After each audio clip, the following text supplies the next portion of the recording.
Captain Marvel. ये कहानी शुरू होती है कई साल पहले। इस कहानी के शुरू में एक प्लेनेट दिखाया जाता है और इस प्लेनेट पर रहने वाले लोगों को क्री कहा जाता है, जहाँ पर वेयर्स नाम की लड़की को दिखाया जाता है जो कि बुरी तरह जख्मी होती है। तभी उसको बूढ़ी औरत नजर आती है। इससे पहले उसको कुछ समझ आता, वो बहुत ज्यादा धुआं देखती है और तभी धुएं से एक आदमी निकलता है और वो उसकी तरफ गन करता है। वेयर्स का उसको चेहरा नजर नहीं आता और अगले टाइम में वेयर्स की आंख खुल जाती है। दरअसल वो एक ख्वाब देख रही थी। वेयर्स को ये ख्वाब बार बार नजर आता है क्योंकि वो इस दुनिया की नहीं है, इसलिए इसको नींद भी बहुत कम आती है और साथ ही वो जिंदगी की पिछली यादों को भी भूल चुकी है। अब वेयर्स यहाँ पर एक आदमी के पास जाती है जो कि इस प्लेनेट का कमांडर है। वो वेयर्स को लड़ना भी सिखाता है और इसके बाद वो वेयर्स को सुपर इंटेलिजेंस से मिलवाने जाता है जो कि इस पूरे प्लेनेट को देखती है। वो प्लेनेट का लीडर वेयर्स को बताता है कि इस प्लेनेट की सुपर इंटेलिजेंस का कोई चेहरा नहीं, जो चेहरा तुम्हारे दिमाग में होता है, जिसके बारे में तुम बार बार सोचते हो, वो उसी शक्ल में तुम्हारे सामने आती है। अब वेयर्स उस जगह पहुंच जाती है जहां पर वो सुपर इंटेलिजेंस थी। वो वेयर्स के सामने उसी बुरी औरत की शक्ल में आती है जो बार बार उसको ख्वाब में नजर आती है। वो वेयर्स को बताती है कि हमारे लोग और हमारा प्लेनेट खतरे में है। एलियन स्क्रल्स जो कि एक एक करके मुख्तलिफ प्लेनेट पर कब्जा करते हैं, जो किसी भी शक्ल में आ सकते हैं, वो हमारे प्लेनेट पर कब्जा कर सकते हैं और हमारे प्लेनेट को खत्म कर सकते हैं। हमें उन एलियन स्क्रल्स को खत्म करना होगा। इसके बाद वेयर्स ग्रीक की आर्मी के साथ और उनके कमांडर के साथ उस प्लेनेट पर निकल पड़ती है जहां पर स्क्रल्स थे। प्लेनेट का लीडर वेयर्स को बताता है कि एक जासूस जो कि पिछले 3 साल से एलियन स्क्रल्स के कब्जे में है, उनके बीच में है और हमें किसी भी कीमत पर उसको उनसे बचाकर लाना होगा। ये सब के सब उस प्लेनेट पर पहुंच जाते हैं। वेयर्स उस जासूस तक पहुंच जाती है जिसे वो सब लोग यहाँ से लेने आए थे। वेयर्स उससे एक कोड पूछती है और वो उसको बता देता है। तभी वेयर्स को बताया जाता है कि स्क्रल्स ने उनकी आर्मी पर हमला कर दिया है और जैसे ही वो जासूस समझ रही थी और जिसे वो जासूस समझ रही थी, वो दरअसल स्क्रल्स का लीडर था जिसने अपना रूप बदला हुआ था। वो एलियन स्क्रल्स वेयर्स को बेहोश करके अपने शिप में ले जाते हैं जहां पर वो एक मशीन की मदद से वेयर्स के दिमाग पर उनकी पुरानी यादों को जानना चाहते हैं, जिनके बारे में वेयर्स खुद भी भूल चुकी है। उसे पता चलता है कि वेयर्स पहले अर्थ पर थी, वो एक पायलट थी। यहाँ पर उसके साथ एक और लेडी होती है और ये वही लेडी होती है जो वेयर्स को बार बार ख्वाब में नजर आती थी। स्क्रल्स एलियन का लीडर इसके बारे में जानना चाहता था कि वो अपने लोगों से लोकेशन को पता लगाने का कहता है कि ये कहाँ जा रहे हैं, लेकिन इनसे पहले ये ऐसा करते वेयर्स अपने सेंसेस में वापस आ जाती है। वो अपने आप को आजाद करके उन स्क्रल्स पर हमला कर देती है। वो उससे पूछती है कि तुमने मेरे दिमाग में क्या डाला। वो कहता है कि मैंने तुम्हारे दिमाग में कुछ नहीं डाला, ये सब कुछ पहले से तुम्हारे दिमाग में है। मैं सिर्फ उस डॉक्टर और लाइट स्पीड इंजन के बारे में जानना चाहता हूँ। तुम्हें अपने माजी के बारे में कुछ पता नहीं है। तुम ग्रीकी लोगों की बातों में फंस चुकी हो और यहाँ पर जितने भी एलियंस होते हैं वो वेयर्स पर हमला कर देते हैं। इस बीच स्पेसशिप में खराबी आ जाती है। तभी सभी एलियंस वहाँ से भाग जाते हैं और वेयर्स का जो स्पेसशिप था वो अर्थ पर जाकर क्रैश हो जाता है। यहाँ अर्थ पर आने के बाद वेयर अपने लोगों को बताती है कि वो अर्थ पर है और वो जल्दी आकर उसको यहाँ से ले जाएं। वो कहते हैं कि हमें वहाँ आने में 22 घंटे लगेंगे, तुम्हें हमारा इंतजार करना होगा। अब यहाँ पर वो 2 एजेंट आ जाते हैं और वेयर्स के बारे में पूछने लगते हैं। वो उन्हें बताती है कि वो क्री से है और वो स्क्रल्स को खत्म करना चाहती है।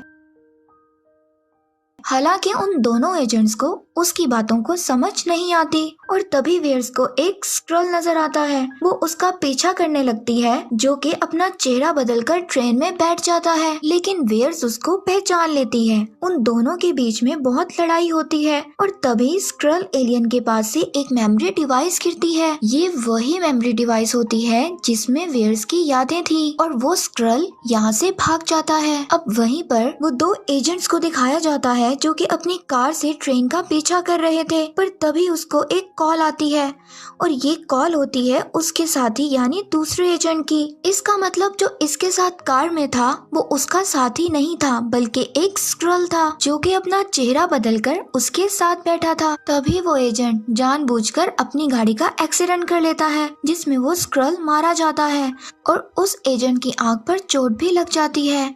अब वो एजेंट स्क्रल को एक लैब में ले जाता है जहाँ पर उसका बॉस भी आता है। उसका बॉस उसको इस मिशन पर काम करने का कहता है और सारी इंफॉर्मेशन देनी होगी, इसका पता किसी को ना चले, ये खुफिया मिशन होगा। वहीं हम वेयर्स को देखते हैं, वो उस मेमोरी डिवाइस को जो कि इस स्क्रल के पास से मिला था जब अपने हाथ के गैजेट में डालती है तो उसमें एक बार का नाम आता है। अब वेयर जबकि उस बार में जाती है उसको अपने माजी की कुछ यादें दिखाई देती हैं। दरअसल वो पहले भी यहाँ आ चुकी थी और अब यहाँ पर वो एजेंट भी आ जाता है। ये दोनों यहाँ पर एक एयरबेस की तस्वीर को देखते हैं, इसलिए वो इस एयरबेस तक पहुँच जाते हैं जहाँ पर वो एजेंट वहाँ के सिक्योरिटी को अपना कार्ड दिखाता है। अब यहाँ पर इन दोनों को एक कमरे में ले जाया जाता है जहाँ से ये दोनों एक बहुत बड़े स्टोर में जाते हैं जिसके अंदर बहुत सारी खुफिया फाइल्स होती हैं। यहाँ पर एक फाइल उसी डॉक्टर वेंडी लॉसन की भी होती है जिसमें उस डॉक्टर के बारे में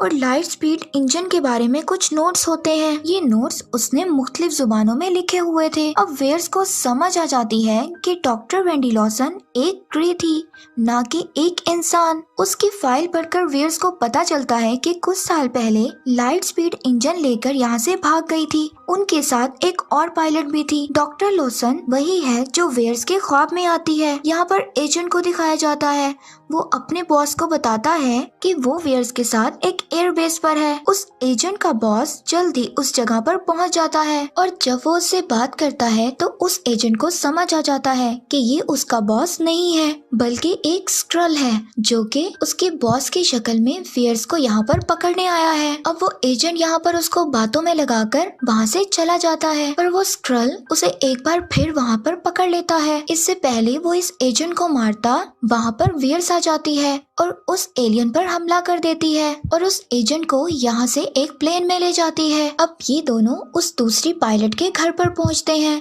जिसके बारे में इन दोनों ने डॉक्टर लॉसन की फाइल में पढ़ा था कि एक और पायलट डॉक्टर लॉसन के साथ थी। ये वही लड़की थी जिसने आखिरी बार डॉक्टर लॉसन को देखा था। अब वेयर्स को यहाँ पर पता चलता है कि ये लड़की उसकी बेस्ट फ्रेंड है। अब वो लड़की उसको बताती है कि डॉक्टर लॉसन का आज से 6 साल पहले जिस फाइटर प्लेन से क्रैश हुआ था उस प्लेन को कोई और नहीं बल्कि तुम उड़ा रही थी और हम सब ने मान लिया था कि उसमें तुम भी मारी जा चुकी हो पर तुम अब भी जिंदा हो। लेकिन वेयर्स को इसके बारे में कुछ भी पता नहीं और उसको इसके बारे में कुछ भी याद नहीं आ रहा होता और ना ही उसे इस लड़की के बारे में पता होता है जो कि उसे अपनी बेस्ट फ्रेंड बता रही थी। अब यहाँ पर हम देखते हैं कि स्क्रल्स का लीडर आ जाता है और अब वो उसको कहता है कि मैं तुमसे यहाँ पर लड़ना नहीं चाहता, मैंने पिछली बार तुम्हें कैद किया था, मैं तुम्हारे बारे में कुछ भी नहीं जानता था पर मैं तुमसे अब बात करना चाहता हूँ और मैं तुम्हें उस शाम की रिकॉर्डिंग सुनवाना चाहता हूँ जिस शाम तुम डॉक्टर लॉसन के साथ उस फाइटर प्लेन में थी। इसके बाद वो स्क्रल उसको रिकॉर्डिंग सुनवाता है जिसमें डॉक्टर लॉसन वेयर्स को एक लोकेशन बताती है और कहती है कि हमें इस लोकेशन पर जाना है, यहाँ पर मेरी लैब है और अब सब कुछ वेयर्स को याद आ जाता है।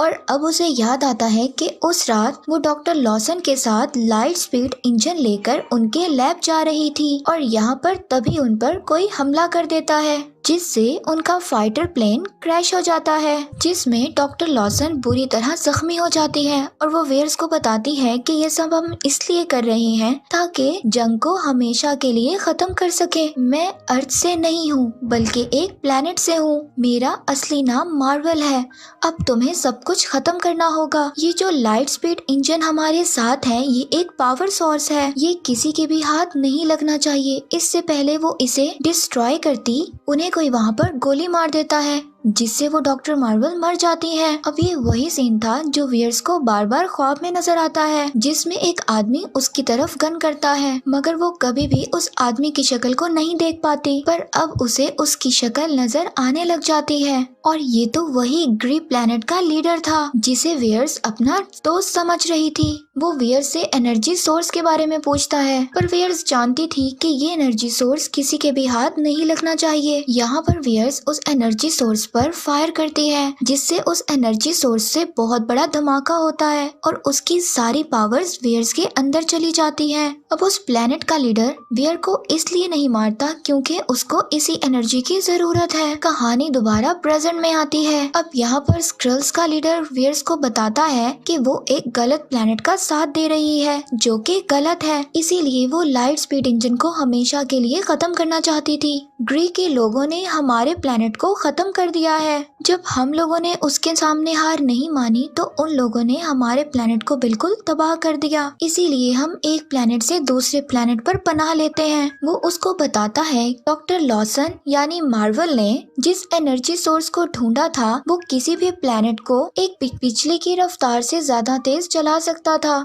जहाँ पर ग्रे की आर्मी कभी भी ना पहुँच पाती। वो चाहती थी कि तुम एनर्जी सोर्स को ढूंढने में हमारी मदद करो, लेकिन वियर्स उसको कहती है कि मैंने तो उसको खत्म कर दिया था। तो स्क्रल का लीडर वियर्स को बताता है कि तुमने सिर्फ इंजन को खत्म किया था, लेकिन एनर्जी सोर्स अभी भी उनके लैब में है, जिस लैब की लोकेशन डॉक्टर मार्वल ने तुम्हें बताई थी। वो उसको बताती है कि वो लैब अर्थ पर नहीं बल्कि प्लैनेट पर है, जो कि वक्त के मुताबिक बार बार अपनी जगह तब्दील कर लेता है। अब जो इनके पास प्लेन होता है वो स्क्रल का लीडर उस प्लेन में कुछ तब्दीलियां कर उसे प्लैनेट पर ले जाने के काबिल बना देता है। अब ये सब के सब अर्थ से प्लैनेट की तरफ चले जाते हैं और बहुत जल्द ये सब लोग लैब तक पहुंच जाते हैं। अब जब सब लोग ये लैब में जाते हैं तो वहाँ पर ये एनर्जी सोर्स को देखते हैं जो कि वहाँ पर मौजूद था। अब सवाल ये उठता है कि डॉक्टर लॉसन के पास ये एनर्जी सोर्स कैसे आया, जबकि हमने अमेरिका द फर्स्ट एवेंजर में देखा था। और अब हम यहाँ पर उन 3 लोगों को देखते हैं जिन्होंने शील्ड को बनाया था। और जब शील्ड और नासा ने मिलकर एक नया प्रोग्राम बनाया था जिस प्रोजेक्ट का नाम था पेगासस, उस प्रोग्राम में वो एनर्जीज को यूज करके मुख्तलिफ स्पीड इंजन को बनाना चाहते थे। और जहाँ पर डॉक्टर लॉसन भी उनके साथ एक साइंटिस्ट थी, वो वहाँ पर एक साइंटिस्ट के तौर पर काम कर रही थी। वहीं पर वहाँ से उनको ये एनर्जी सोर्स मिला था। और अब हमें यहाँ पर दिखाया जाता है उस स्क्रल को जो कि डॉक्टर लॉसन की लैब में एक अजीब सी आवाज निकालता है। और कुछ ही देर बाद उसकी फैमिली जो कि पिछले 6 सालों से यहाँ पर रह रही थी, वो सब लोग उसके सामने आ जाते हैं। अब उस स्क्रल की वाइफ उसको बताती है कि मार्वल ने हम लोगों को किसी भी तरह का सिग्नल देने के लिए तुम तक पहुंचने के लिए मना किया था, और अगर हम ऐसा करते तो उस प्लेनेट के ग्री के लोग हम तक पहुंच जाते। और अब यहाँ पर उस ग्री प्लेनेट का लीडर और उसकी आर्मी भी यहाँ पर पहुंच जाती है और यहाँ पर वो वियर्स को कैप्चर कर लेते हैं। वो उसको कैप्चर करने के बाद उसकी सेंसस को अपने सुप्रीम इंटेलिजेंस के पास भेज देते हैं। अब यहाँ पर वियर्स को वो सुपर इंटेलिजेंस डॉक्टर मार्वल की शक्ल में नजर आती है। अब वियर्स की गर्दन पर एक ऐसी डिवाइस को लगाया जाता है जिससे ग्री प्लैनेट के लोग उसकी पावर को कंट्रोल कर लेते हैं। अब वियर्स को ये बात पता चल जाती है और अब वो उस डिवाइस को अपनी गर्दन से निकालकर फेंक देती है। और जैसे ही वो उस डिवाइस को अपनी गर्दन से निकालकर फेंकती है, उसकी सारी पावर्स अनलॉक हो जाती हैं और वियर्स यहाँ पर बन जाती है कैप्टन मार्वल। कैप्टन मार्वल बनने के बाद वो एक ही बार में उस ग्री प्लैनेट के लोगों को अपने आप से दूर कर देती है और तभी वो वहाँ से इंजन सोर्स लेकर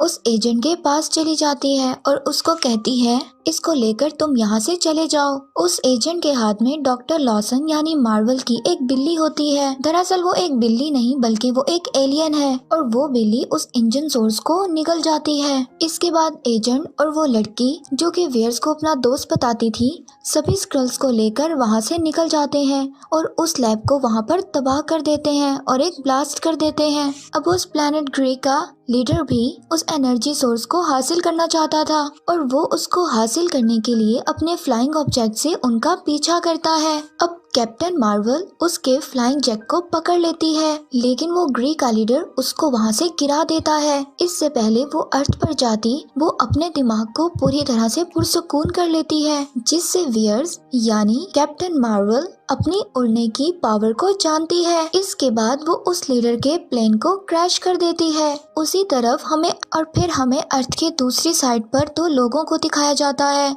जो कि ग्रे प्लैनेट से हैं। जब वो अपने लोगों को हारता हुआ देखते हैं तो वो अर्थ की तरफ बहुत बड़े बड़े मिसाइल्स फेंकता है, लेकिन इन मिसाइल्स को कैप्टन मार्वल्स एक ही झटके में खत्म कर देती है। और अब वो लोग जब उनकी पावर को देखते हैं तो कहते हैं कि अब हमें वापस चले जाना चाहिए, लेकिन हम वापस बदला लेने जरूर आएंगे। इसके बाद कैप्टन मार्वल दोबारा अर्थ पर आती है जहाँ पर वही ग्री प्लैनेट का लीडर होता है। वो उसको उसके फ्लाइंग ऑब्जेक्ट पर बिठाती है कि वहाँ के सुप्रीम इंटेलिजेंस से कहना कि बहुत ही जल्दी मैं तुम्हारे प्लैनेट पर आ रही हूँ ताकि सब कुछ मैं वहाँ पर खत्म कर दूँ। अब वहीं पर उस एजेंट को दिखाया जाता है जिसके हाथ में बिल्ली होती है, जिसने उस सोर्स पावर को निगल लिया था। वो उसकी आंख पर अपना पंजा मारती है जिससे उसकी आंख जख्मी हो जाती है। इसके बाद दिखाया जाता है कि कैप्टन मार्वल उस एजेंट को उसका पेजर वापस करती है और उसको बताती है कि मैंने इसको अपग्रेड कर दिया है, अब मैं किसी भी प्लेनेट पर रहूं तो मुझे मैसेज भेज सकते हो,